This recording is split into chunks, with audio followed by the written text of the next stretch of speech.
ശബരിമലയിൽ സ്വർണം അടിച്ചുമാറ്റിയെന്ന വിഷയത്തിൽ ദേവസ്വം ബോർഡിനും സർക്കാരിനും കൃത്യമായ പങ്കുണ്ടെന്ന് പ്രതിപക്ഷ നേതാവ് വി.ഡി. സതീശൻ ആരോപിച്ചു. ശബരിമലയിൽ നിന്നും സ്വർണം നഷ്ടപ്പെട്ടിട്ടുണ്ട് എന്നത് വളരെ കൃത്യമാണ്. കിലോ കണക്കിന് സ്വർണം അവിടെ നിന്ന് അടിച്ചുമാറ്റിയിട്ടുണ്ടെന്നും അദ്ദേഹം പറഞ്ഞു. ആരാണ് ഉണ്ണികൃഷ്ണൻ പോറ്റി? ആരാണ് ഇദ്ദേഹത്തെ ഏൽപ്പിച്ചത്? ഇദ്ദേഹത്തിന്റെ പശ്ചാത്തലം എന്താണ്?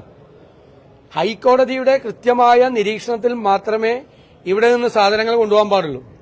സ്വർണം പൂശണമെങ്കിൽ അതിന്റെ ആ അമ്പലത്തിന്റെ അവിടെ വെച്ച് തന്നെ പൂശണം. ഇത് പുറത്തേക്ക് കൊണ്ടുപോകാൻ പാടില്ല. ഇത് പുറത്തേക്ക് കൊണ്ടുപോകാൻ തീരുമാനിച്ചത് ആരാണ്? അപ്പൊ ദേവസ്വം ബോർഡ് അധികാരികൾക്കും സർക്കാരിനും എല്ലാവർക്കും കൃത്യമായ പങ്കുണ്ട്. ഇവര് അയ്യപ്പനെ പോലും ഇവരിൽ നിന്ന് സംരക്ഷിക്കേണ്ട സ്ഥിതിയിലാണ്. അയ്യപ്പ വിഗ്രഹത്തെ പോലും ഇവരിൽ നിന്ന് സംരക്ഷിക്കേണ്ട സ്ഥിതിയിലാണ്.